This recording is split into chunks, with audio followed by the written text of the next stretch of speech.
energy, talking 42nd Street. Alley hoop finger roll, ain't nobody checking me. Crossover through the legs, step back, hit a three. Still up in the hood, but got big baller tendencies. She just trying to get flued out to John Kennedy, just to see the Knicks play, make a couple memories. New York, if you ain't from here, don't pretend to be. And if you ain't rocking with the Knicks, you an enemy.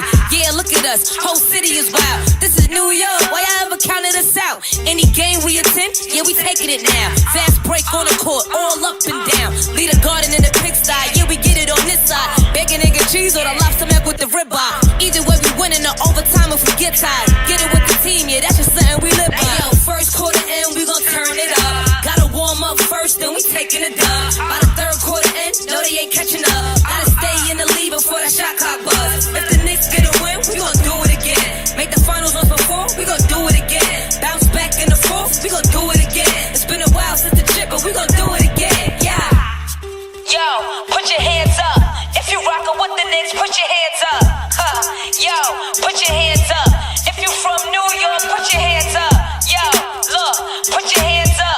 If you rockin' with the Knicks, put your hands up. Look, put your hands up. Hey yo, New York City, put your hands up. Sky, baby.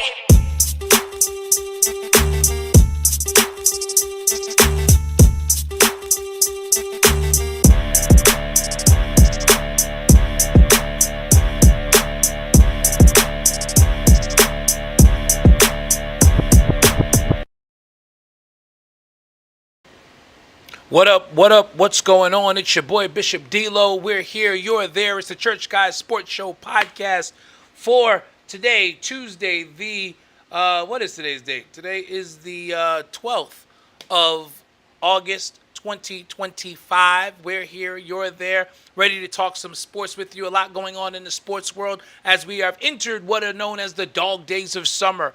Summer's starting to wind down. We're hitting August. Kids are starting to go back to school all over the country. I know some places they've already gone back. Mine go back next week. There's a lot going on. But with that, there's still a lot happening in the world of sports. And so we're here to talk to you about that. We invite you to join the conversation. Welcome to a Church Guys Sports Show. Hopefully the fellas will join us momentarily as we prepare to get down and dirty into what is going on in the world of sports and sports entertainment. Because while we're not specifically or just solely a wrestling show, we have been talking a lot of wrestling lately because there's been a lot to talk about in the world of the WWE. But as we prepare ourselves, shout out, it literally just happened a couple minutes ago. I just got the alert. Pete Alonso of the New York Mets has broken Darryl Strawberry's Mets record for home runs tonight with his 253rd. So Darryl Strawberry, the great Darryl Strawberry, is no longer the home run king of the New York Mets with 252. Pete Alonso, the polar bear, has passed him tonight with his 253rd career home run as a New York Met. So congratulations to Pete Alonso as he does that. Yankees lead early in their game right now, 3-1. Anthony Volpe, big 3-run home run to give the Yankees the lead in that game. So we invite you to join the conversation tonight. A lot for us to unpack, a lot for us to talk about tonight, and we want to get started very shortly. I'm hoping the fellas will come in, but I am definitely going to do it as much as we possibly can, flying solo today if I have to. But we invite you to be a part of the conversation because I'm never solo as long as you guys are here. You guys, the audience, and you are what makes it great here. So do us a favor. We want you to like, share, tag, and comment. There you go, starting to get the numbers up. I need you to like, share, tag, and comment as we prepare ourselves to get into the conversation for tonight. And I'm going to do something a little bit different today. I want you to jump in the comments and you tell me what you'd like for us to talk about first. You tell me what you want us to talk about first on tonight's show. What should we open up tonight's show with? What topic of conversation should we open up tonight's show with? I'm going to give you a minute or so to do that as I continue to run through the scoreboard and various things that are happening around the sports world on tonight. Let me get my ESPN app up so I can give you the scores as they're happening while you're telling me in the comments, what do you guys want to talk about to get started tonight? We'll put my Cody Rhodes voice on. What do you want to talk about? So let's make that happen. Again, in the world of baseball, New York Yankees lead Minnesota Twins tonight 4-1. Right now, as that game plays in the bottom of the second inning, Mariners over the Orioles 1-0 as they play the sixth. Marlins and Guardians tied at 3 in the bottom of the fifth inning. Phillies and Reds leading 5-0 in the bottom of the sixth. Cubs Blue Jays lead that one 1-0 there as they play the bottom of the third, and the Mets lead 5-1. As they have just ended the third inning. Again, Pete Alonso hit his 253rd home run, which passes Darryl Strawberry as the Mets' all-time home run leader. And some of you might be saying 253, that sounds low. It's 253 as a Met. Obviously, we know Darryl hit way more than that. He played with the Dodgers, he played with the Giants, he played with the Yankees. He hit a ton more home runs than that, but he hit 252 as a Met. And it's interesting. I'm surprised that 252 was the number as a New York Met because, you know, a franchise that has been around that long, you would think would have had someone who would have hit more than that in a Mets uniform. But it was 252, now 253. The record is no longer owned by Darryl Strawberry. It is owned by Pete Alonso. In the world of the WNBA, Dallas Wings lead the Indiana Fever 31-20 as they play midway through the second quarter in that one. Let's see here for Dallas. Caitlin Clark is still not playing for Indiana right now as they continue. They're having a better season. They're at 18-14. They're a world better than what they were. Indiana is, but they're still not quite there. People were thinking that they would make some noise in the WNBA playoffs. Now they're honestly fighting for playoff position at this point. Dallas is the one of the dregs of the league at 8-24, and right now they are giving it to the Indiana Fever, leading it by 11 as they play the second quarter. Let's jump into the comments real quick as we wait for the fellas to come in. Sam Jennings wants to talk about Micah Parsons' contract. Sam wants to talk about Micah Parsons' contract. Why do we want to talk about Micah Parsons' contract?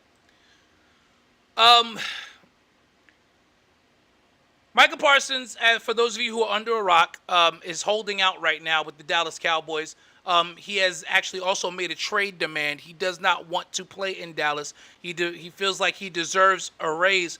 Let me just put it out there. What do we think of Micah Parsons' demands? He was back at practice today, as reported by the Sports Illustrated today, even though his contract standoff continues. What do we think the Dallas Cowboys need to do with regards to that in terms of the Micah Parsons contract? I do understand. I will weigh my 2 cents on it while you guys gather your thoughts and put them there in the comments. With the Micah Parsons contract, it's interesting for me because I look at it from the standpoint of, well, I'm trying to figure out the best way to put it. We have athletes who are professional athletes who make tons of money.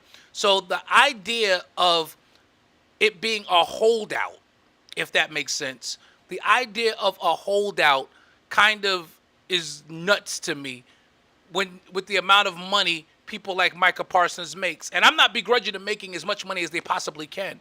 But I do look at the circumstances and look at contracts in the NFL especially as being something where I do understand why, they want to get paid. Football is a collision sport, and because football is a collision sport, you definitely want to have enough safety net, especially since contracts are not guaranteed in the NFL. But you've got to understand, these owners are not going to pay you. These owners are not going to pay you. And the fact that these owners are not going to pay you really, it makes you temper what you ask for. Now, I think a lot of his trade demands have a little more to do than just the money aspect of things. Do I feel like Jerry Jones is disrespecting Micah Parsons as Bishop L joins us. I would say no. I would not say that he is disrespecting him. It's a negotiation, and this is how things get negotiated in professional sports. But I've always, I'll put it that way, I've never been a fan of the holdout, especially in football. I understand why players do it. I get the business aspect of it, but I just never saw, the value in holding out. My thing was always get out there on the field, prove your worth, and then just basically, like, I'm the type of person, I'm going to go out there, I'm going to play. Oh, we're in my contract year, y'all don't want to give me an extension? All right, cool. I'm going to do what Saquon Barkley did. Like, I respect Saquon. The Giants didn't want to give Saquon a new deal. Saquon said, cool, I'll take the franchise tag. I'll play out my contract for the 1 year, and then I'm going to sign with your division rival and win a Super Bowl with them. That's the best revenge to me. Just that. To me, that's the best revenge. I don't know.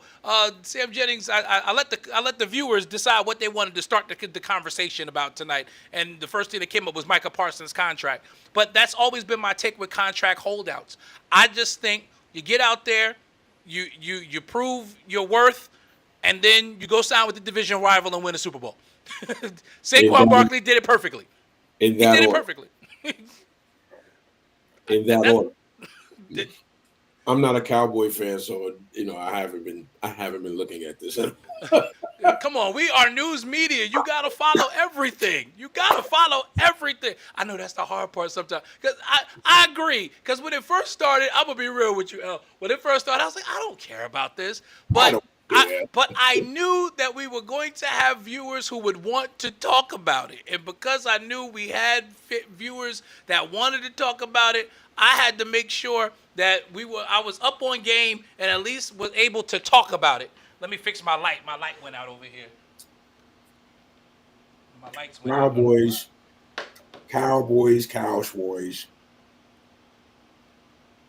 I mean, I just don't understand it. What is my light? But I agree with you, Rilo. I'm not a big fan of the holdout. However, in a sport, in a league like the NFL, where the I get it. I get it. Guaranteed. Right, and I said that, but right before you came on, I said I get it. There are no guarantees in the NFL, and so that's what makes the holdout more important for an NFL player, because it's like I'm not putting my body on the line, and I don't even have a guaranteed deal, because I'm holding out for an extension, but if I get hurt during preseason, you ain't gonna pay me for this year. And you can cut me. And they can cut you. So we're not doing that. Yo, they can release, NFL players can get released at any given moment. And they're not on the hook for the remainder of that contract. Is that not wild? It is. Especially in the most violent of the sports that are out there. I got that. Why? I mean, it's twofold, but that's why if you're the Players Association, I mean, they have fought for it, and especially where it comes to the skilled positions, quarterbacks, wide receivers, things of that nature, and even like defensive tackles and defensive ends, those big skilled positions, cornerbacks, they've been getting more guaranteed money. But I have yet to see a fully guaranteed NFL deal yet. And because I've yet to see a fully guaranteed NFL deal, like, I don't know what to say or to think about that, because it's like, okay, all of this is happening, but, at any given point, I could be in the midst of a great season. I tear an ACL, they're going to go, oh, that's terrible. I'm so sorry to hear that. Listen, you're going on the PUP list, the physically unable to perform list. And, we're not paying you. That's crazy to me. No, I need all my coins because I got hurt trying to win for you. Right. But that's just my take on that. That segue into football. Got to talk about the Giants and the Jets, who both had their first preseason games over the weekend. And it is only week one of the preseason, so we're not jumping out the window by no stretch of the imagination. I want to start with our New York Jets first. Aaron Glenn is the anti-Robert Saleh. I watched them on the sideline. I was in Orlando on vacation, had a little getaway, and I was watching that game while I was sitting in. By the way, if if you visit Orlando, there's this restaurant called Cheddar's Scratch Kitchen. I sat at the table like, I gotta tell the fellas about this place. This don't make no sense. Everything in there is good. It don't make no sense. Cheddar's what? It's called Cheddar's Scratch Kitchen. It's right on International Parkway in Orlando. Like right, basically what I like to call Disney Drive, because International Parkway takes you directly into Walt Disney World. But oh my, whew, I ate like a fat behind. I was a total big back in that restaurant. I'm not even gonna sit here in front. I ate horribly this past weekend, and I paid for it yesterday. I was not feeling well at all when I came back home. But I was a total big back in Orlando. I'm not even gonna lie. I was a total big back. But that restaurant did it for me. But anyway, I was sitting in the restaurant watching the game and eating, and I'm watching, Aaron Glenn was lighting into dudes like it was the conference championship game. I'm like, it's the first preseason game. But that's the type of tone you have to set when you are trying to change a culture.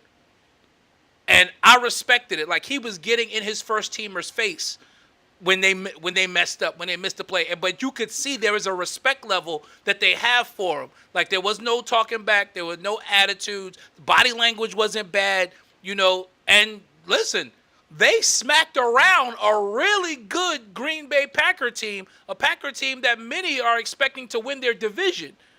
And I'm talking about, like, you might say, well, Dwayne, it's first game of the preseason. You're right. But remember, first game of the preseason, the starters played the entire first half. The Jets scored all of their points in the first half. They put up 28 on them in the first half. I said, oh. And our new quarterback, Justin Fields, he did it with his legs. He did it with his arm. He looked good. He looked good. The pass protection was good. So I'm sure, knowing you, I know you didn't watch any of that game because it's preseason. But I watched it for us, and I like what I saw. You are a super sportscaster. Listen.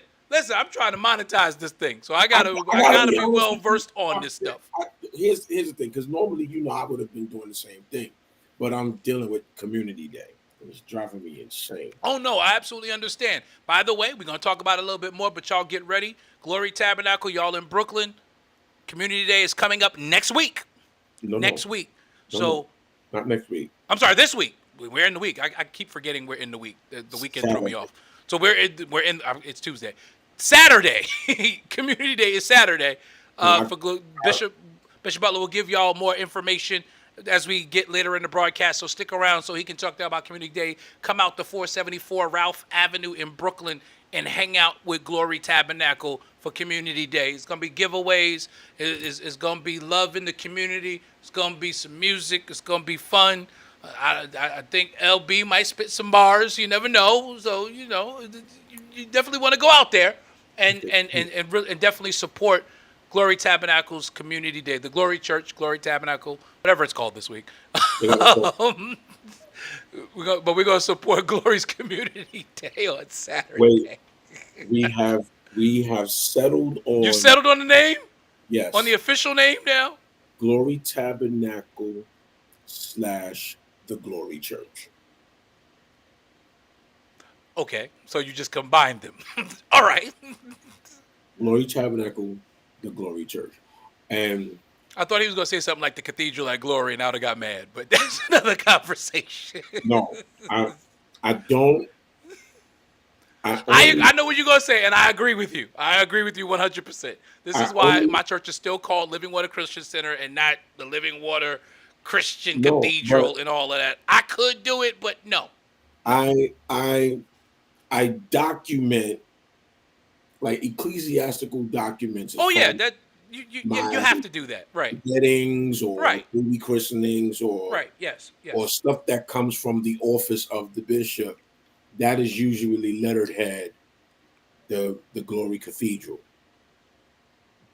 That's letterhead, the Glory Cathedral, because it's from an Episcopal standpoint.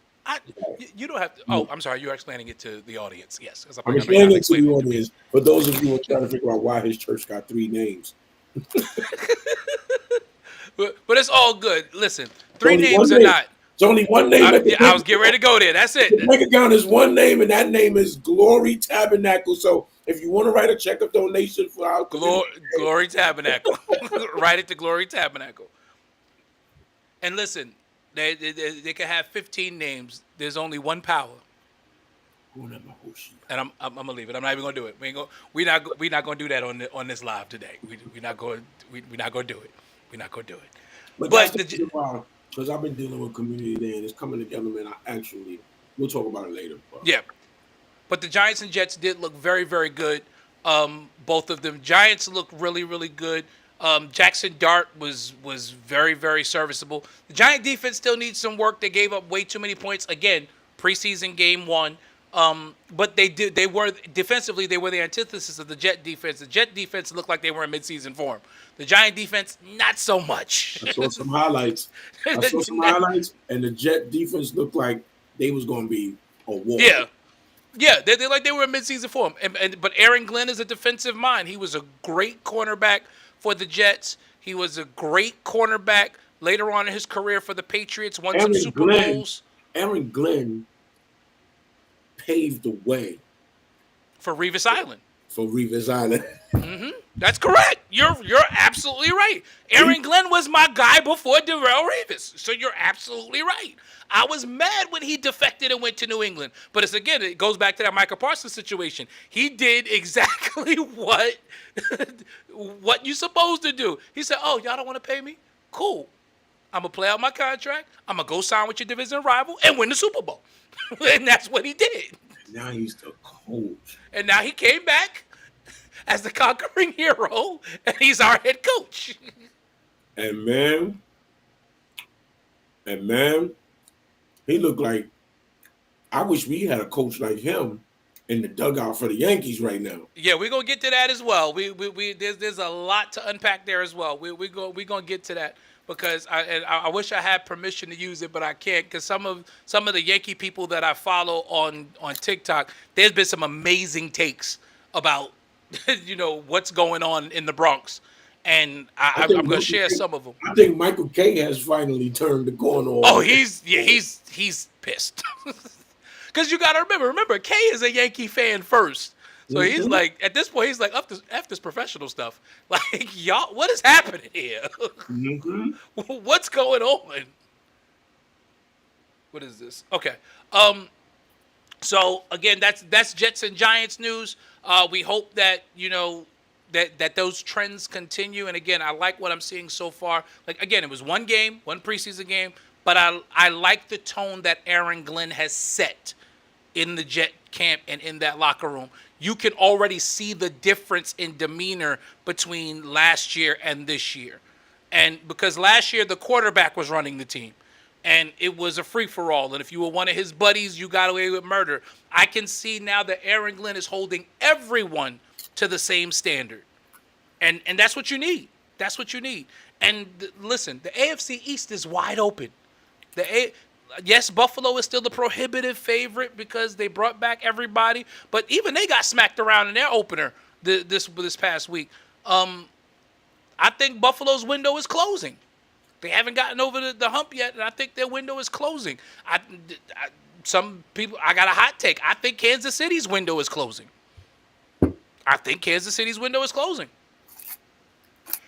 I mean, granted, as long as they got that guy at quarterback, Patrick Mahomes, they got a shot, but I think won a Super Bowl yet? Mahomes, yeah, they won a Super Bowl. No, Buffalo. No, but they can't beat Patrick Mahomes. They've lost to him in the conference championship like 3 years in a row. They can't beat Mahomes. They can't beat Mahomes. So Patrick Mahomes, as long as he's in Kansas City and Andy Reid's coaching that team, they got a shot. But personnel-wise, I think their window is closing. Travis Kelce is a shell of what he was. He's getting older, and tight ends don't last forever in this league. Look at the Giants. They had some great ones with Mark Bavaro and that. You're getting maybe 4 or 5 good years out of a tight end, especially if he's your primary target. So you're in a situation now where I really truly believe that window is closing for them. Oh yeah. He does look on the Giants. He does look good. He does look good. So we're definitely gonna look at that. Kevin Darnell Lewis. The Yankees did run well. Who have ended? We're gonna talk about that. That's a great question, Kev. We're Aaron gonna talk about Boone. that in just a minute. Analytics. Yes, and Aaron Boone. we are absolutely gonna get into that. But there was so that's our football take. Of course, we'll talk more about that leading into the season. A couple more weeks left in the preseason. Shifting gears to the world of baseball. Again, congratulations to Pete Alonso, who tonight passed Darryl Strawberry as the New York Mets all-time home run leader, hitting his 253rd. Whoa! I know we as Darryl Strawberry fans never wanted to see anybody pass Darryl, but you got to remember what you think about it, L. And I said it at the beginning before you came on. The number was 252. This is a franchise that's 50 years old, and it's only over 50 years old, and they've only had their home run leader was only at 252, and he didn't even play his entire career in New York. 252. That's just 252 as a Met, and that's what I'm saying. That's just 252 as a Met. Darryl hit actually somewhere in the vicinity of like 450 home runs in his career, but he hit 252 as a Met. Missed the Hall of Fame by 50 home runs. Yeah. But he hit 252 as a Met, and that is the record that has stood all this time. Pete Alonso, yes, he's an amazing home run hitter, but he kind of got it by attrition because of the fact of he's one of the longest tenured Mets. Yeah. So, if you don't stay in the uniform, and that's the thing, and that's why, like the Yankee record will never be.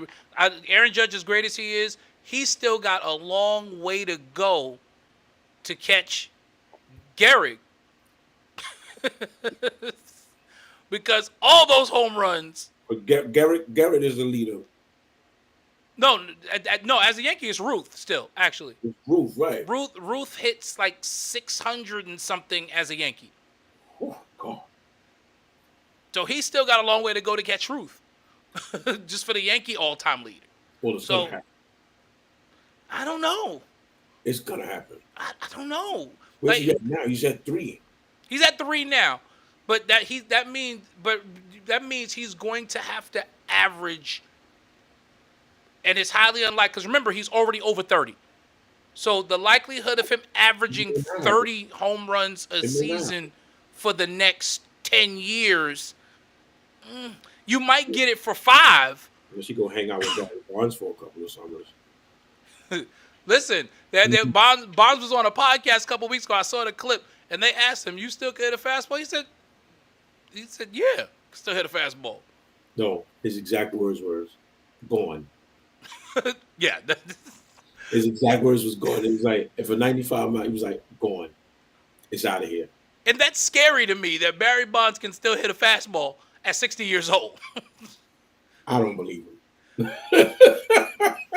Because I can't hit a 45 mile per hour fastball. Nah, you can hit a 45 mile per hour fastball. You're not hitting an 80 mile per hour fastball. Listen, I bought my kids one of those VR headsets, and so I put a few things on there for myself. And one of the things I put one of the virtual batting cages on there for myself. I can still get around on an 85 mile an hour fastball at 48, and have not picked up a baseball bat in 48. The last organized baseball I played was 21. Can't say this. So I haven't picked up a baseball bat in 27 years. I can still get around on an 85 mile per hour fastball. So I'm not going to find out if I could do anything sports wise anymore. Don't want to know. No, it's over. I don't care. I don't want to swing a bat. He's completely traumatized. He's completely traumatized from what happened. In 8 days, it will be a year. Anniversary. Yep, it'll be a year. I want no parts. I want no parts. You want no parts of it? I want no parts. Okay, so the Yankees are in a bit of have been in a bit of a free fall. They're trying to get well right now. I said this to y'all about a month ago I said this to y'all about a month ago, and y'all said, "Oh, it's just the dog days or something." That's what we thought. That's what we thought. But they look like they tanking. Well, the crazy thing though is, I guess Minnesota, who is all the Yankees have always beat up on pretty well, they've come in the last couple of days. The Yankees are getting right against Minnesota, and so I'm thinking maybe we're in a position to where they might be getting it right finally. But you said something when we read Kevin's comment that I 100% agree with, and a lot of the people online are agreeing with it as well. The Yankees are way too analytics driven. So let's explore that a little bit, if you will. I never thought I'd see the day. Oh, George would never do that. I never thought I'd see the day where we would allow statistics and analytics to determine and dictate how this classic baseball team plays baseball. What we are known for in the Bronx. Right. We're the most storied franchise in professional sports. We're the most traditional franchise in professional sports. Yeah. But in this area, y'all want to go 100%. Y'all want to go all in on modern stuff. Why? Yeah, crazy. Like, I don't even understand why we are depending on analytics the way that we are. And and to be honest with you, Dilo, it's starting to actually show. Like, you can see that the things that are happening on the field, in the batter's box, you can see that all of this stuff is a result of us paying attention to analytics. Just like base running blunders, errors in the field, like, because analytics is telling you, oh, you need to shift because he's going to hit it on this side 95% of the time. So what you're doing is you're taking away a baseball player's instincts. But that's just it. Analytics believes that you're leaning into instincts because you're leaning into tendencies. But you're not taking into account the humanity of the game. Baseball, I mean, and all sports have a certain element of humanity.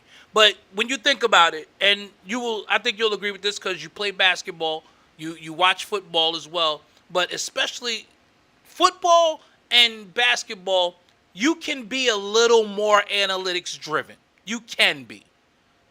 The Boston Celtics proved that. They won a championship based on analytics. Mm-hmm. What is their philosophy? Get out there, shoot as many threes as you can, play a hard 5 out, and we're just going to outshoot other teams. They also lost to the Knicks based off of analytics. No, that's true.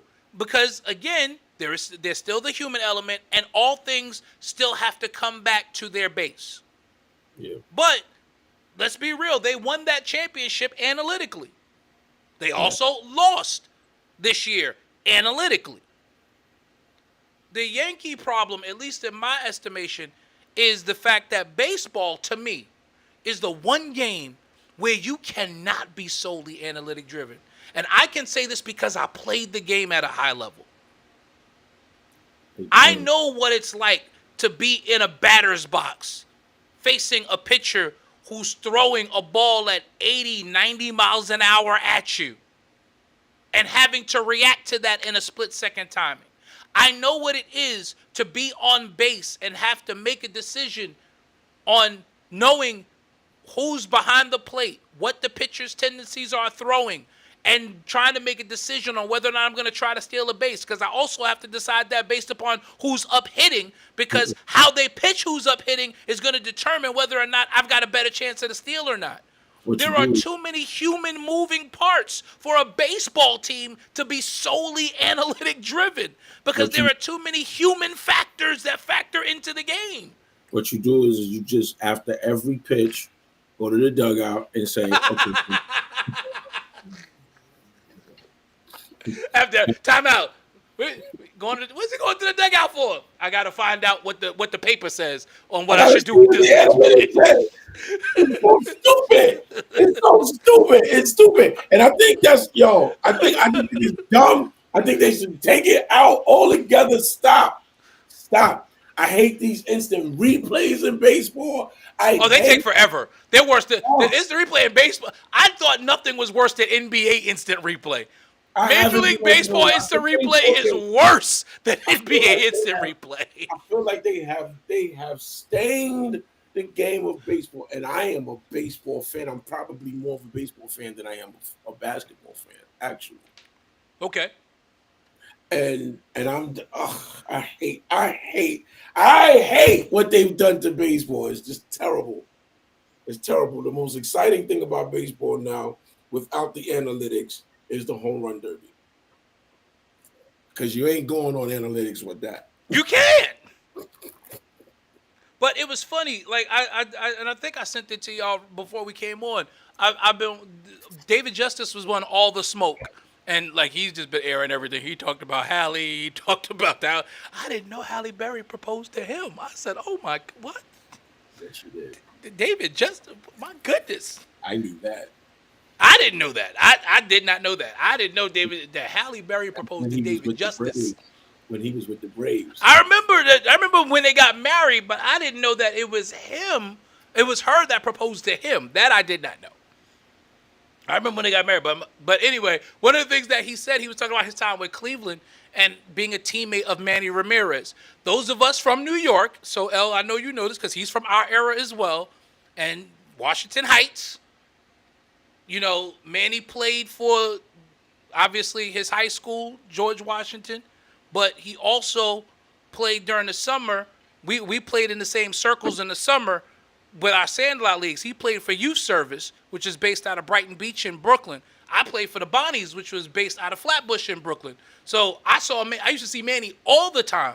He was a couple years older than me, so he played up. I only got to play against Manny once when I played up with our junior team when I was on our freshman team, because our junior team, some of their players had gone away, and so the junior team needed some players. So they took a couple of us freshmen to play with them. I played against them once, but seeing Manny, and David Justice said it, like Manny was egoless. And it's funny because Manny gets a bad rap.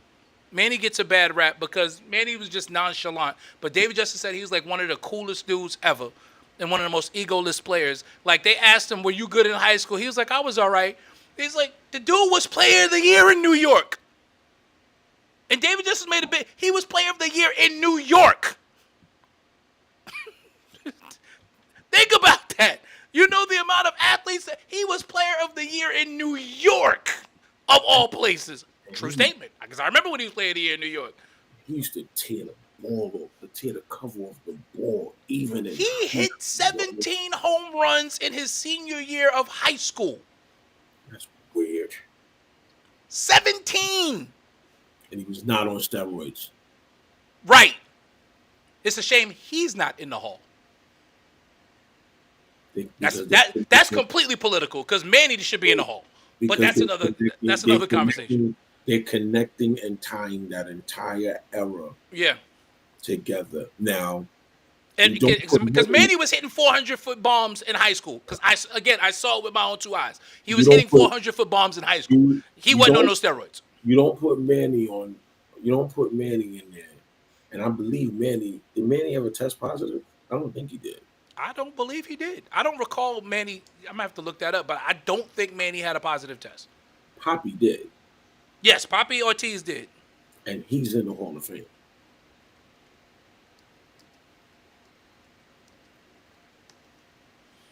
Poppy's in the Hall of Fame, isn't he? Isn't Poppy in the Hall of Fame? Oh, no. Manny did test positive in 2009 when he was playing for the Dodgers and was suspended for 50 games. What about Poppy? Let's see. But the crazy thing is that was toward the end of Manny's career, though. I mean, not absolving him of it, but 2009 was toward the end of his career. That wasn't even like steroids. That was just cream to take away the soreness of lifting and. Yeah, he basically he tested positive for a HGC product, which is a fertility drug used by steroid users to restart natural testosterone production. He said he received the medicine from a physician for a personal health issue, but MLB determined that it violated the league's drug policy. So Manny owned it, like he said, yeah, I used it, but this is what I used it for. And baseball said no. That's crazy.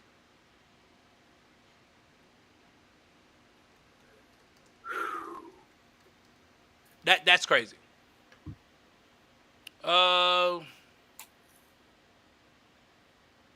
Okay, so Poppy Ortiz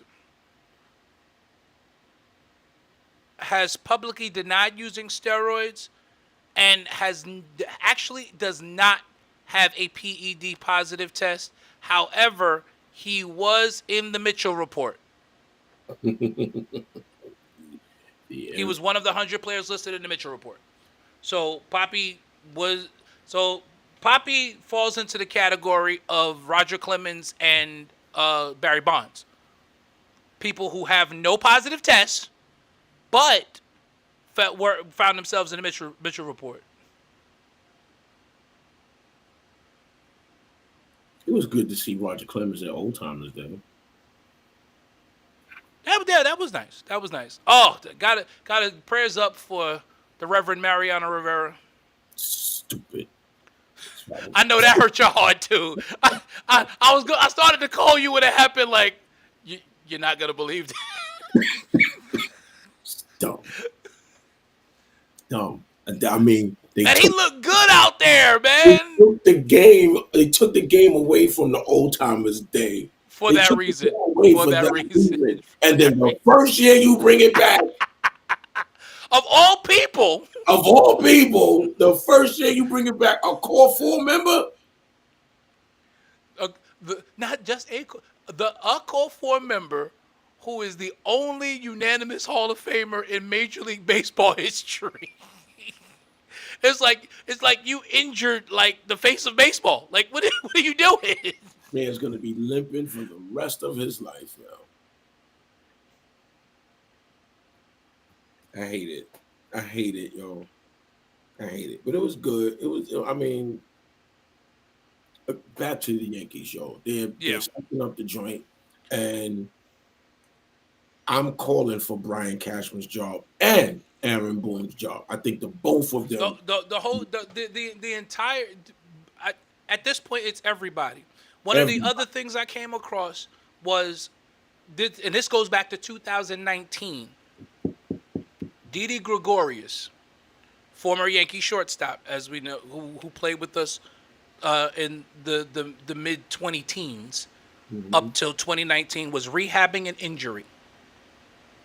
He was rehabbing an injury, and he went down, of course, to the farm system in order to, rehab, as they do when you're coming back from an injury. They said he got back up to the major league level and asked, what the F is going on in our farm system? They have no idea what they're doing down there. This was Didi Gregorius. Major leaguer, really good player with us. But a guy, he said there was no fundamentals that were being done. No hitting drills, no fielding drills the way they should. David Justice even talked about it, like Mariano Rivera during batting practice with shag flies.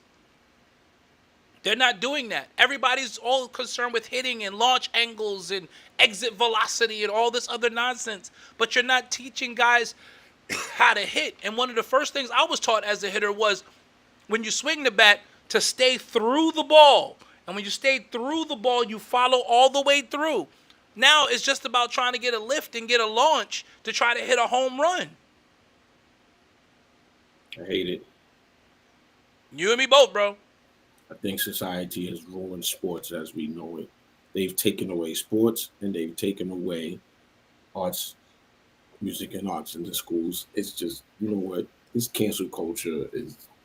Oh, it's awful. I mean, Space. I mean, things have changed just so much because, Meet 'em like, all. I remember, I happen to, I still keep up with New York news or whatever, and I realized something the other day. Like, I get a digital version of the New York Daily News that comes to my phone and my iPad that I still get daily. I still subscribe to it because I don't really care about Virginia news. I don't. I'm sorry. I'm a New Yorker. New York news is interesting to me. I always want to know what's going on in New York. And it dawned on me the other day, the Daily News used to have an entire section of the Sunday paper that was dedicated to high school sports.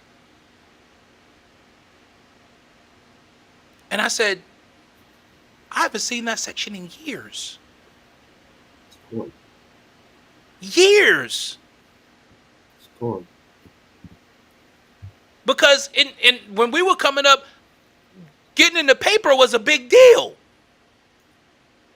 Yep. As a high school athlete, you look forward to seeing your name in the Daily News. You look forward to when they put out the all borough and all city teams in every sport. Just You see look your name. forward to it. You didn't even Right. you didn't even need your picture in there. Just Right. You just need your name. Exactly. That meant something. Yep. I'll never forget the first time I saw my name in the Daily News, just in that little blurb where we had beat somebody and I had like 18 points and I was the high scorer. That was huge. I walked around school like I was the man all day. All day. Like, that meant something. Yeah. And I think that might have been the only time I had it, but I was the man that day. Now you got to be trending, which ain't hard to do. Just catch one dunk on somebody and it's over. And it's crazy because we're in the era of the highlight reel. But I don't want to try it. I don't want to find out. I don't care. I'm not. It's over. I don't want to catch no dunk on nobody. I'm good. Leave me I mean, where I'm when you at. think about it, Gilbert Arenas made a point about Patrick Beverly that was so true. He was talking to a group of young players. I told this group of young players, like, and this is the first time I've ever agreed with anything Gilbert Arenas says because I think he's a clown where it comes to his NBA takes. But this particular take for younger players was so absolutely true because these younger players were talking about their bag work and all of this stuff. And he's like, you think you're going to play in the NBA? And, of course, the bravado of this generation is like, yeah, I'm going to get to the league or whatever. He was like, why? You think you're going to get to the league because you can score? And he said, you know who Patrick Beverly is? The kid said, yeah, I know who Patrick Beverly is. No, he's a good defensive player. Right. Bill Gilbert told the kid, yeah, right. He's known for defense. You know what Patrick Beverly averaged in high school? His senior year? In Chicago? 37 points a game. Everybody can score. Everybody. What is it about your game besides your bag work that's going to separate you? That's how you get into the NBA. Analytics. Yo, this analytics is going to be the running joke for a minute. Analytics. Analytics is how you're going to get into the NBA. I'm better because I have analytics. I mean, don't get me wrong. Analytics has its place. But it should not be the beg sole. to differ. No. Okay. Get rid of it altogether. I don't want to see it anymore. Okay. Why don't you think analytics has its place? I think it sucks. I think it's just dumb. I think it takes away the. By the way, I caught this in TJ Maxx. Oh, this Yankee tumbler, wonderful. Okay. I think it takes away from the raw ability and thinking of the game. Like I think it just takes that away, yo. Like from before when you were saying that 90% of the game is mental, 10% of the game is actually athletic or physical. Now it's Right. 10% of the game is physical, 70% of the game is mental, and the other, 20%, the other 20% is now intellectual. Right. Oh, come on. Analytical, intellectual. Like, come on. Why do I have to go into a sports game analyzing? Like, no. Go up there to the plate and watch this pitcher. Watch his moves. Take a pitch. See what he's throwing. Right? And gear yourself up to catch the next one. Study his patterns, not going. Oh wait, coach. Let me look at this here sheet of paper. Let me see. Okay, every 4 pitches he throws. But that's where scouting comes in, and you're absolutely right. I'll give you an example from my Sandlot days.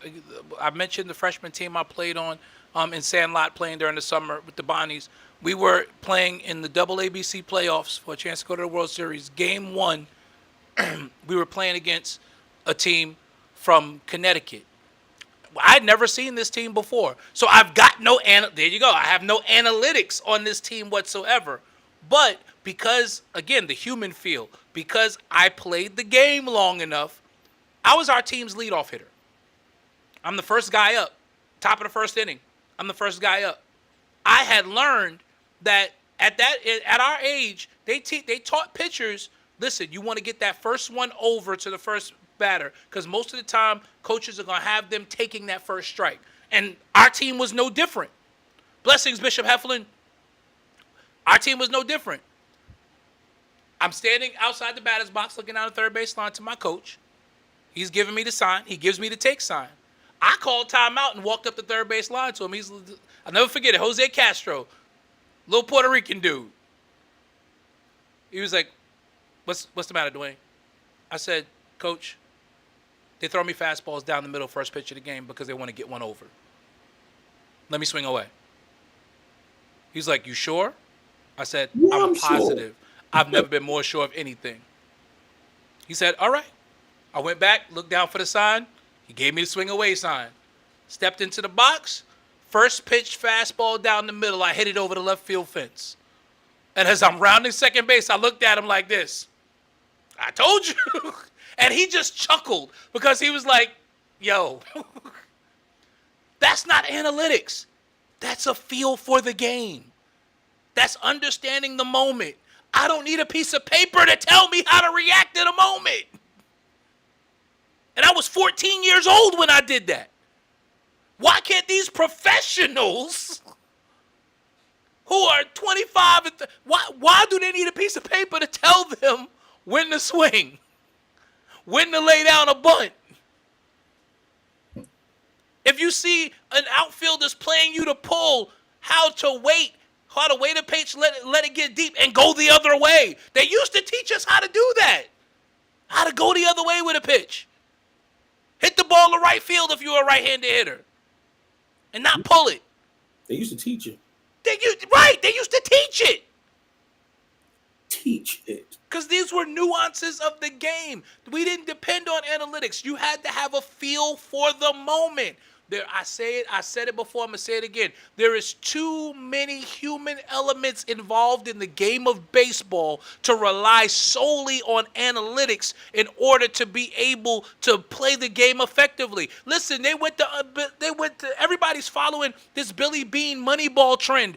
Yeah, he did that with the Oakland A's and made for a wonderful movie, but you want to know the truth of the matter is the A's never won a World Series with analytics. Never.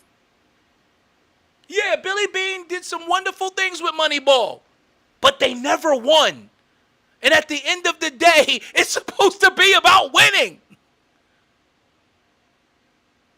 I digress. Any parting words on the baseball piece, Al, before we move on to our next topic? Yeah. See you next season. Oh, you just giving up on the year? You just giving up on it? That's it? You said that's it? No more? Yankees are going nowhere fast. Nowhere fast. Going nowhere fast. So we've covered the NFL. We've covered Major League Baseball. Real quick, we want to share with you something that most of y'all started with us for. and that is basketball is around the corner. The 25-26 Knicks preseason schedule has been released officially. The Knicks will start off their preseason schedule with the Philadelphia 76ers in Abu Dhabi. Got to go get that Arab money. In Abu Dhabi on October 2nd. That game will be 12 noon Eastern time. And then again on October 4th, the same Philadelphia 76ers, that game will be at 11 a.m. Eastern time. Before we get into that. I don't want none of them to go over there and eat nothing crazy. Right. Like, yo, like Right. Jerry, like Jason Giambi and come back with a parasite or something. With a parasite, yep. Was out for forever. I remember that. I remember when he messed it up. Don't drink the water. Nothing. We come back here and be acting like Porzingis. Right. Upon return, the Knicks will take on the Minnesota Timberwolves on October 9th. So we'll see Julius Randle and Dante DiVincenzo again. Then the 13th, the Washington Wizards, and they will close out their preseason schedule on October 17th with the Charlotte Hornets. We should be going 5-0 in this preseason schedule. So that is the preseason schedule. And then the NBA schedule said the full NBA schedule releases tomorrow.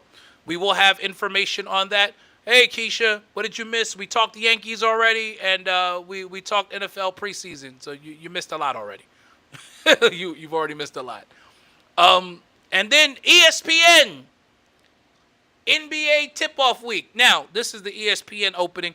The actual first games of the season will be on NBC and Peacock. Opening night will actually be the night before, where the Houston Rockets will take on the Oklahoma City Thunder in Oklahoma City for ring night. The TMZ special Hulk Hogan came on. I watched his career. It's not that big a deal to me anymore. Honestly, I hate to say it, but thanks for the heads up, Kev. I'm sure I'll be able to get it on demand at some point. But the Knicks will open their schedule the next day, the second day of the season, Wednesday, October 22nd, at home versus the Cleveland. Are the Lakers in any of these opening games? The Lakers are playing opening night. Yes, the Lakers are playing opening night. The Knicks are playing. The Knicks are playing the Cleveland Cavaliers, and the NBA has done something very interesting.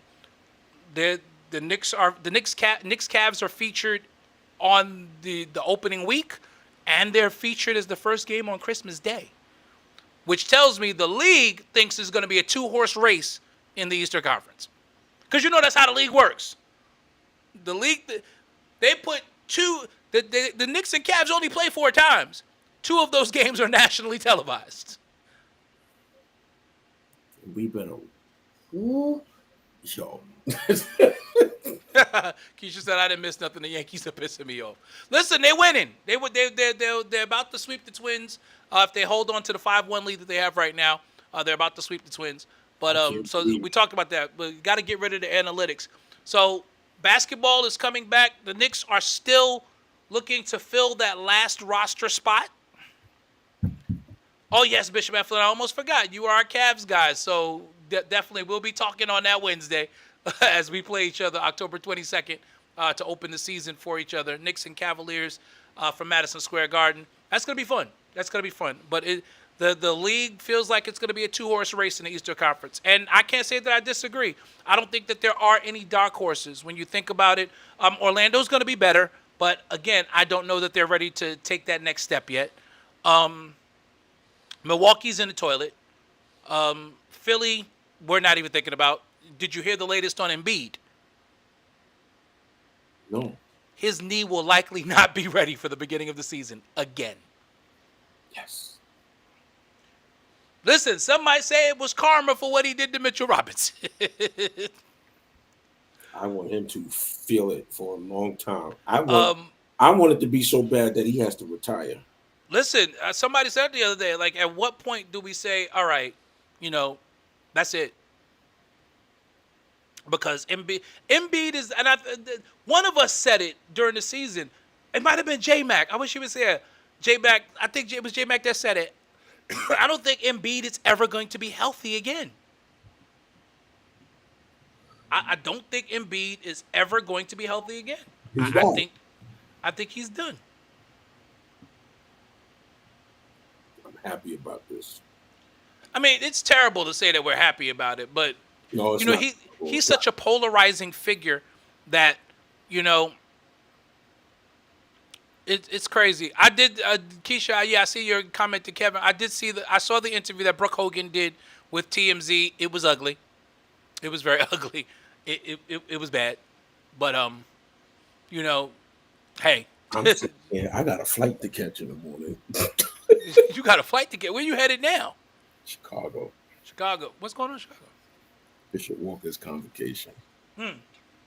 Oh, you're going. Yeah. Is Dad going? No. Oh, okay. Oh, so you going by yourself? Okay. No, actually. I mean, you're taking our tell, but I mean, in terms of ecclesiastically, you're going by yourself. Yeah. No. But Philly's done. Indiana's done. Done. Boston's done.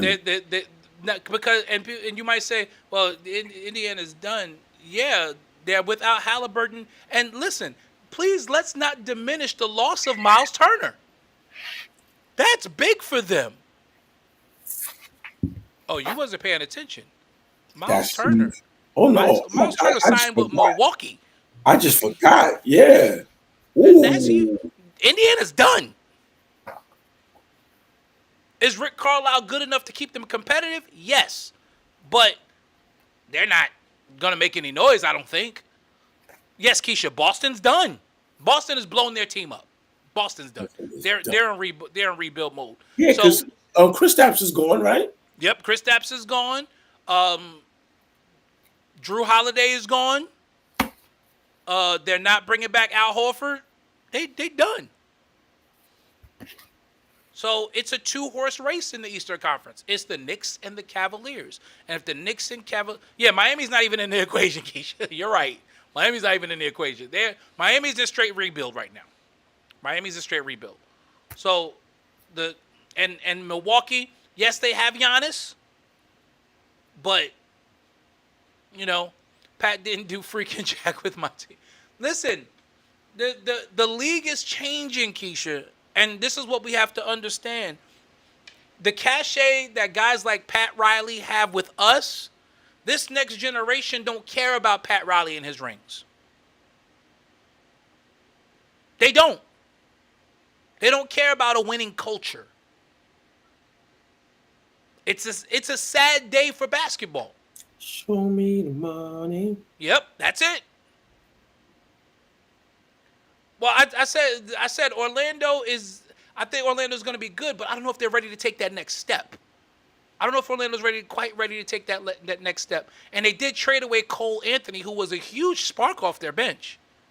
I don't think that can be discounted. And one of the Wagner brothers is going to be out for part of the season because I believe he has a torn Achilles or ACL, and he's going to miss part of the season. They did pick up a couple of people. That is true, but it's gonna be different. It's gonna be difficult for them. It's a two-horse race in the East. The East is weakened. The Knicks and Cavs should each win 60 games in the East. Honestly, 60. They should, because the bulk of your games are against the Eastern Conference. Can we beat them in a 7-game series? Yes. Yes. Huh. Okay. And that's simply because Mitchell Robinson owns both of their bigs. He owns both of their bigs. So that he was the difference in that series that we had against them before. It's going to come down to Mitchell Robinson and controlling the backboards. Who did the Knicks pick up again? The Knicks picked up Jordan Clarkson, automatic 6-man of the year candidate. Instant bucket off the bench. 5 games on Christmas Day. That's every year. 5 games. And they picked up Gershon Yabusele. If you remember, he's the French kid that dunked on LeBron in the Olympics. I know you don't want to hear that, Keisha, but that's what happened. He's the French kid that dunked on LeBron in the finals of the Olympics. So, and he's a kid who can listen. I as much as I like Precious Achiuwa, he's a better version of Precious Achiuwa because he can actually he can shoot better, and he can play the 3, the 4, or the 5. So it gives us some versatility. You could at times see a front line of Yabusele, Towns, and Robinson, which is scary. That much size on your front line, that's scary. Blocks, rebounds, and dunks. And then in the backcourt, and you could do that with a backcourt, and you could put Jordan Clarkson in the backcourt with JB. So think of it this way: you got JB, Jordan Clarkson in the backcourt, and then Yabusele, Towns, and Robinson up front. And Mike Brown is crazy enough that he'll try it. Oh, this bench gonna play this year. Oh, definitely. Y'all still feel good with Brown as the? I never didn't feel good about Brown being the coach. It was everybody else. I never had an issue with the Mike Brown hire. I never had an issue. This idea, because when you look at this man's track record, this dude won 66 games with LeBron and a bunch of bums. 66 games with this Knick roster, can you imagine what he'll be able to do? He won 66 games with LeBron, Ozil Ilgauskas, with what's the boy that was messing with LeBron mama? He was on the team. What is it? Yeah, I can't think of his name right now. Delonte West. Delonte West.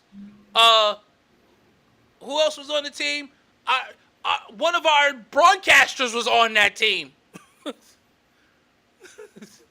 of our broadcasters was on that team.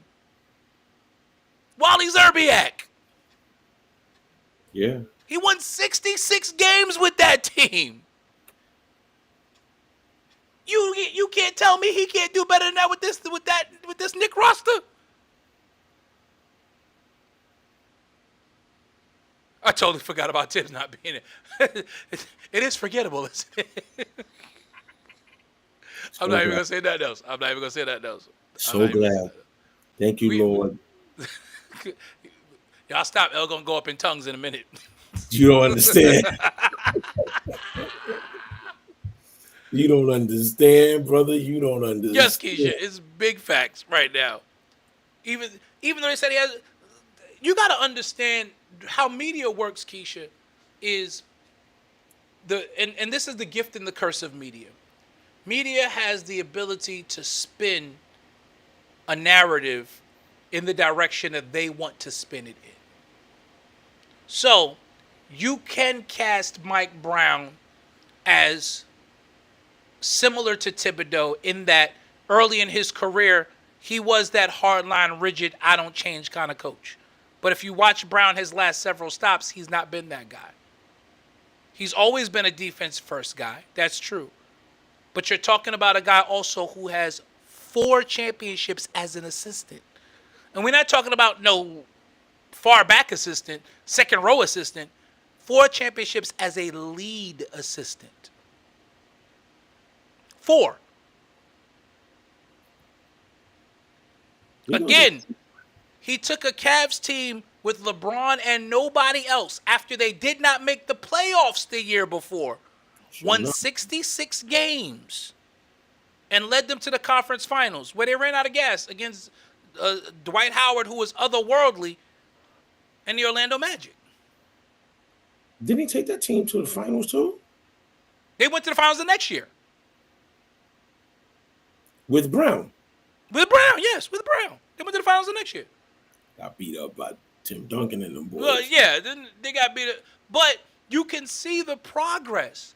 And again, that next year's team wasn't all that great either. It was LeBron and a bunch of role players.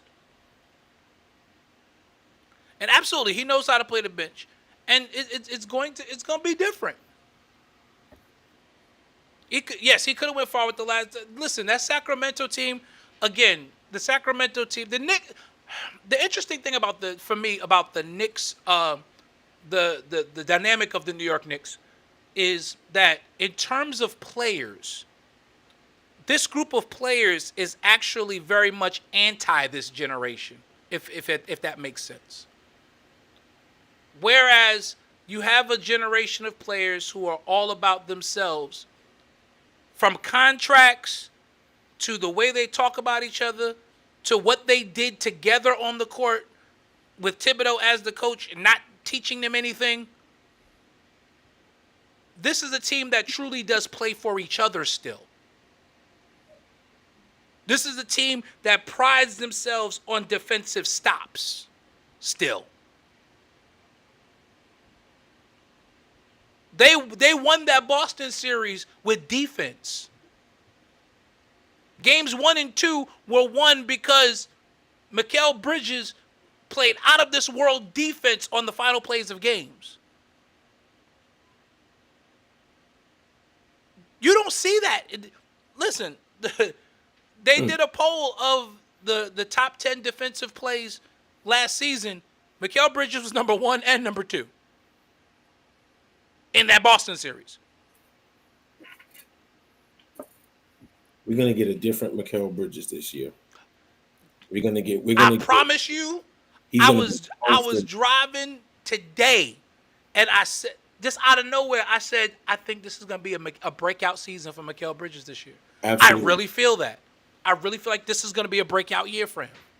You're gonna see a different version of Mikal Bridges, and that does not bode well for the rest of the league, because if he becomes that bona fide number 3 option behind Brunson and Cat, nobody's beating the Knicks. Take the ball out of Brunson's hand. And I can truly see, that I do believe Mike Brown's going to experiment a lot more with. I think you're going to see a lot more of Clarkson and Brunson together, because they can play off of each other, because they're both so capable as scorers that either one of them bringing the ball up is a problem for the other team, which is going to allow the other one to get off. See, you didn't really have to guard Josh Hart playing the 2. You saw other teams didn't. And that's why having Hart in the starting lineup was such a bad look. Not because he couldn't play, but because he doesn't look for his shot. He's not that kind of an NBA player. And again, we're talking back to the point we were talking about before, young kids. Josh Hart was an NCAA Player of the Year. He's a role player on the Knicks. He's the NCAA Player of the Year. He's a role player on the Knicks. But he's a role player that doesn't even look for his shot. But if you got a Jordan Clarkson on the floor with Jalen Brunson, and then you've got Mikal, Cat, and you can do OG or Robinson. Now, if you do the lineup where Cat's at the 5 and OG is at the 4, and then it's the other 3, all 5 of those guys can score. All of them. And then with Robinson, you can't do like you did with Hart, where you put a big on Hart, because you got to account for Robinson being in the game getting offensive rebounds. That's going to open up your 5 out, because now you don't have a big who can kind of basket hang and wait for Brunson to drive and cut him off, or wait for Clarkson to drive and cut him off, because he's guarding Josh Hart, who, when you kick it out to him, is not making teams pay with the 3. Now you play a true 5 out, but you got to account for Mitchell Robinson, because he's the best offensive rebounder in the game. Got to account for him. Have to. You got to put your big on Mitch. Otherwise, he's going to get 10 rebounds in the first quarter. So when you really analyze this roster, the Knicks are scary, and they still have a roster spot to fill. I just say bring back Landry Shamet. Forget all of this talk of Ben Simmons or whatever. Just bring back Landry Shamet. Give us an extra shooter off the bench, and let's go to war. What is the fixation with Ben Simmons? He's a long aberration. Like he's 6'10", athletic. He can guard 1 through 5. He can handle the ball. He passes very well. Ben Simmons' problem is he can't shoot. To save his life. And honestly, I already have Josh Hart. I don't need a Ben Simmons. And I don't mean that as a disrespect. I mean, because think about it this way: you can't put the two of them on the floor together. Because that's two guys that teams are not going to guard. You can't. You can't put Ben Simmons and Josh Hart on the floor at the same time. No. I think Josh is going to have a better shooting year. The man had a broken finger. No, we did not pick up Ben Simmons yet, but from what I understand, from what I read yesterday, we are one of the 2 finalists. But everybody's just waiting for Ben to make a decision. He has his moments where he can slash and he can get to the basket. Oh yeah, Ben can get to the cup, but he can't shoot from outside. Oh, God, please don't shoot. No, don't shoot. I'm saying don't shoot down. The season ain't even start yet. I'm screaming, don't shoot it. Don't shoot it before the season starts. D-Lo, I better pack. And we got to get out of here. The final topic for tonight has to, and y'all go ahead and share this real quick. This stupid. We've got to talk about what's going on in the world of the E. Down our throat. This stupid faction that they're trying to force feed us with. I hate it. I want them to implode it, get rid of it. I was done when I heard Paul Heyman say the owner of the Shula Fowler. I said that is the dumbest thing I've ever. And I'm mad at Heyman because Heyman is a genius where it comes to putting together stuff for who. Heyman can't be writing this stuff. You can't convince me Heyman's writing this stuff. I said the what? The Shula Fowler. Keisha's upset. Yo, don't get me freaking started. Yo, when I was watching it, Keisha, we all mad right now. Like it's oh God. I was watching, and that promo was going very good between LA and CM. And CM Punk, yep. That promo was going very, very good until that moment, because they're trying to force this faction on us. They are. They're trying to force this joint on us, and it's not working. It's terrible. Nobody likes it. It's awful. No one likes it. No one likes it. Triple H, I hope you hear me. Look in the camera. Nobody likes it. We don't like this taking Roman Reigns sneakers off of yo. I'm like right. What are we riding a D train in Brooklyn in the 1990s? Like, what is happening here? Because they're gonna do something called a sneaker match. Watch. And that's stupid. Roman Reigns is gonna have to fight for his shoes. What? What are we doing here? No.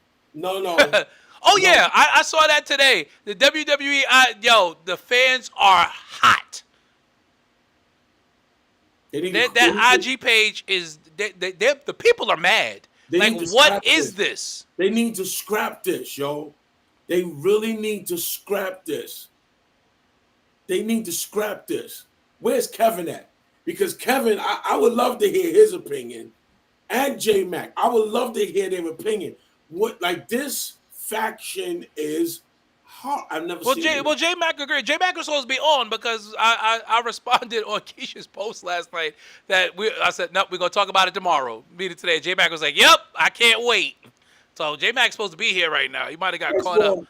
Wait, fans asking for Ross? Who's Ross? You mean Cross? Karrion Kross? Karrion Kross. The fans are asking for Karrion Kross because the WWE has a problem right now.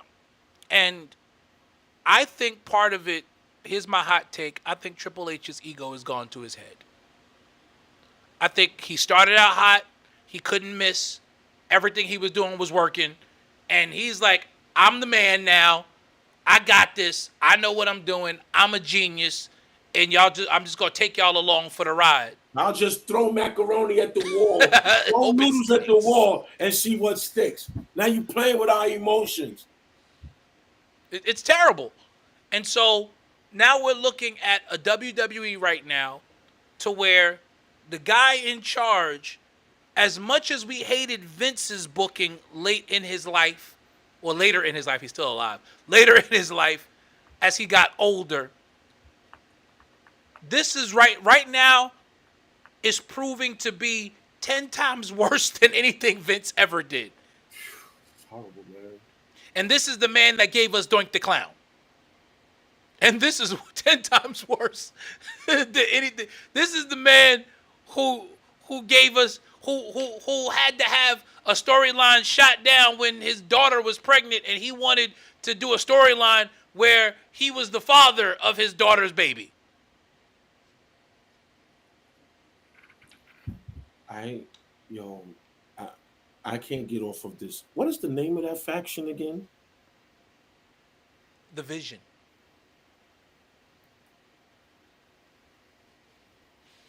It is called The Vision. This is not good. I don't like it. This is not good. No, it's not. This is not good. It's not good at all. It's not even close to being good. It's not even remotely good. I don't like it. I don't. It's not good on a bad day. I don't like what I know Seth. Right, Keisha, it's dumb. I know Seth Rollins. I can't even think of the other two's name. And The Bronze, Bronson Reed and Braun Breaker. The Bronze, as we've affectionately dubbed them. I thought Key would like that because she loves Braun. But yes, Keisha, they are called The Vision. The Vision. That is their name. Braun Breaker is his name. I don't like this. I don't like this character they have him. Like he's he's this Miz 5 kid. This man is the son of the dog-faced gremlin. He is the nephew of Big Papa Pump.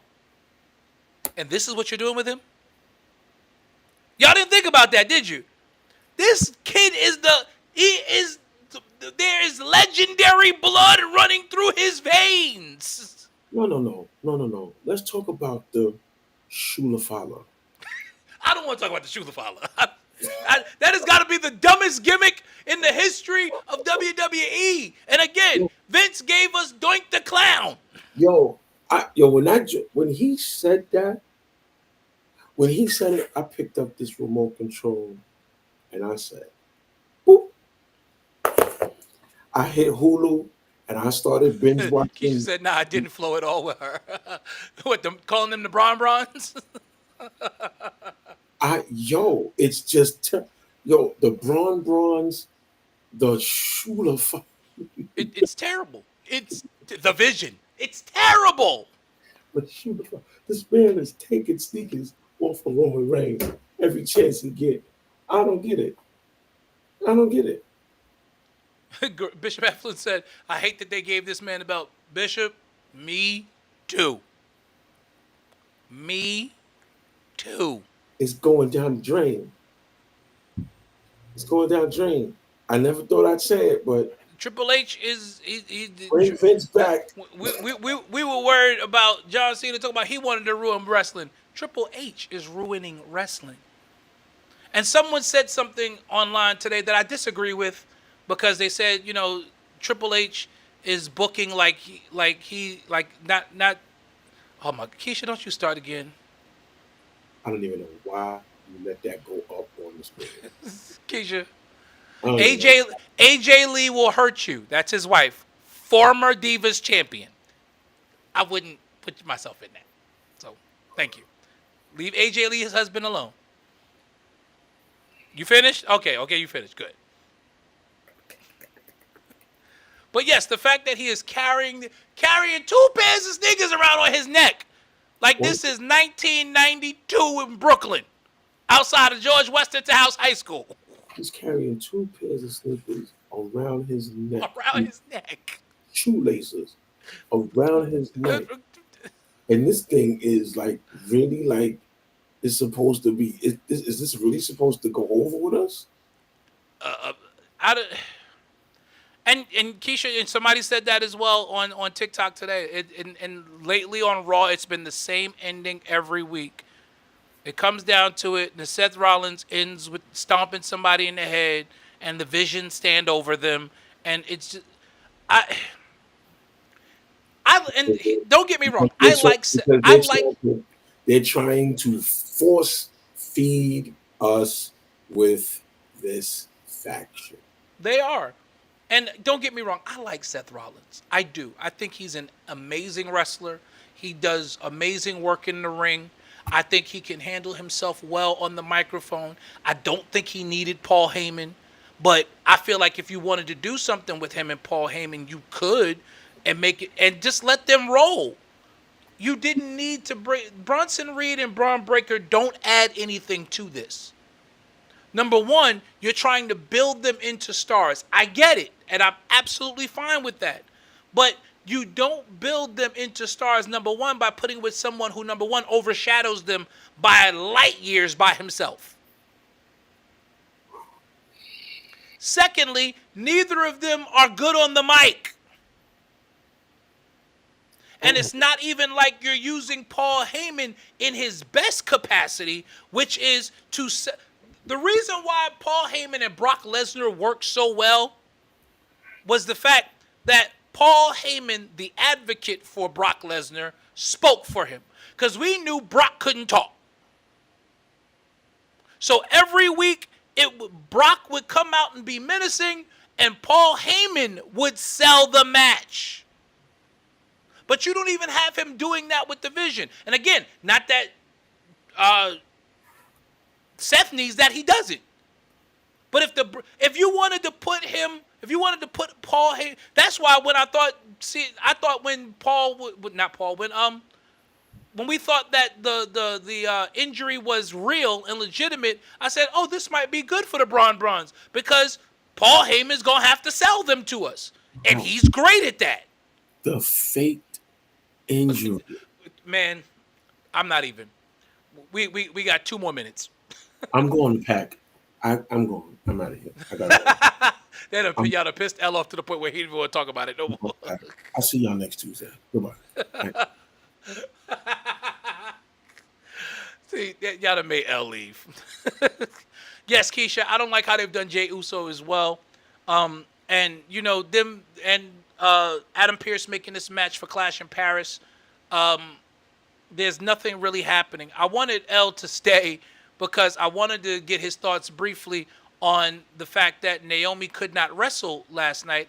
And only thing that WWE said was that she was not medically cleared.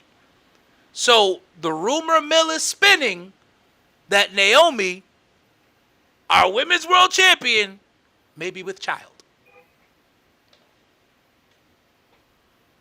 Well, they're going to vacate the title and they're going to put it on some white girl. They're going to put it on Rhea. It's the only thing that makes sense. Put it on Rhea. That's my girl. I know you'd be okay with that. I want Rhea Ripley to hold the title for like 5 years. Give it to Rhea, yo. Yo, like she's just like Rhea Ripley is.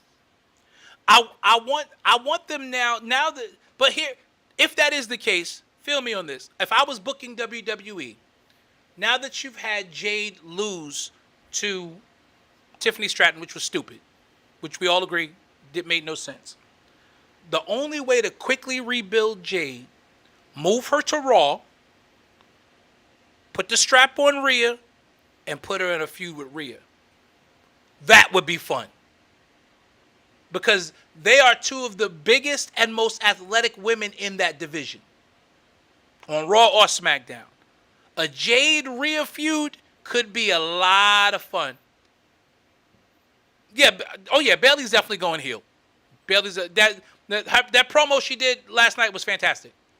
That was the best part of the show for me.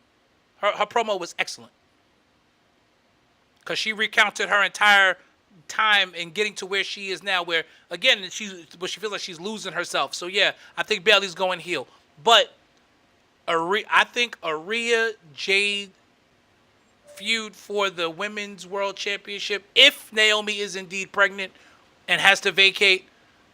But what's going to happen is obviously there's going to be a tournament because they're not going to just hand the belt to somebody. There's going to have to be a women's tournament. I would love to see Jade say, you know what, I want a shot at this title since I lost over there. Let her come over to Raw and be in the tournament. And then I would like to see Rhea go over her in the finals of that tournament and Jade say, nah, it's not ending like this. Complete that heel turn and then just let them go at it literally until the end of the year. That would be fun television for me anyway. Oh, Jade and Rhea. So go with me. If she's pregnant, you have those are my two girls right there. So exactly. So you sign up for that. I'm signing up for that. Either one of them can win for me. Bianca Belair, Greg, Bishop Heflin has not been medically cleared. She has not been medically cleared yet. She has a broken finger, and she has not been medically cleared. Okay, now I'm really getting out of here.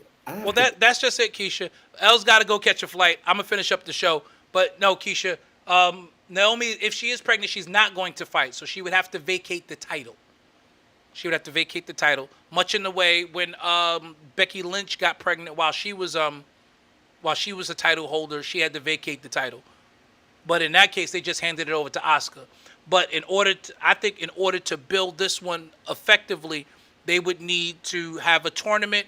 And I mean, you got Io Sky, you got Rhea Ripley, still got Asuka over there, you got Stephanie Vaquer, there's a lot of women that could vie for that women's world championship if this does indeed prove to be true. But listen, we're going to get out of here. We thank you all for joining us tonight on this Tuesday. Before we go, my brother, Pierre Millen, they totally pivoted from Jade Charlotte. They didn't build it. And they decided to go with Charlotte and being in a tag team. I guess he feels like they feel like they're gonna elevate the division that way. I don't know.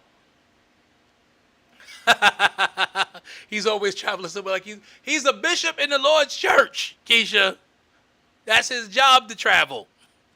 That's what he do. That's what the bishops do. But we invite you out to join us next Tuesday. We will be back here, same bad time, same bad channel. If you're in Brooklyn this Saturday, 474 Ralph Avenue.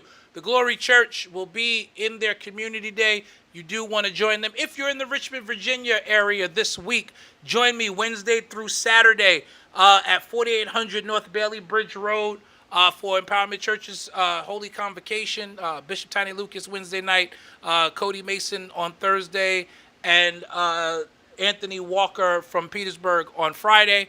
You can join us out there. I also have copies of my brand new book that'll be available for purchase. I'll have both books on hand.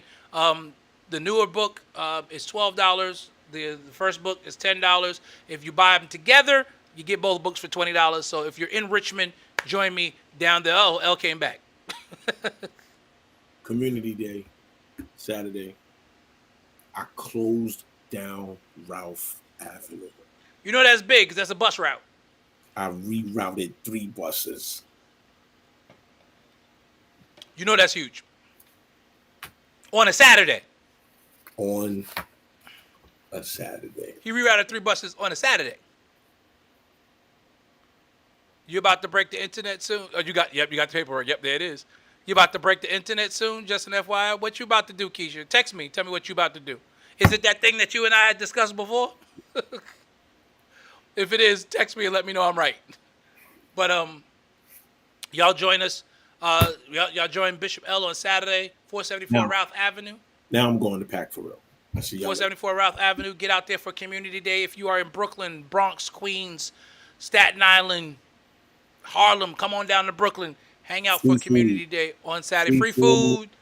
Book It's bags, music. It's going to be book bags, giveaways for the kids. It's going to be awesome. So games. if you've never been to a Glory Community Day, you're missing it. Glory Community Days are fire all the time. So you definitely want to go to the Glory Community Day. Davey Wright and the choir is singing.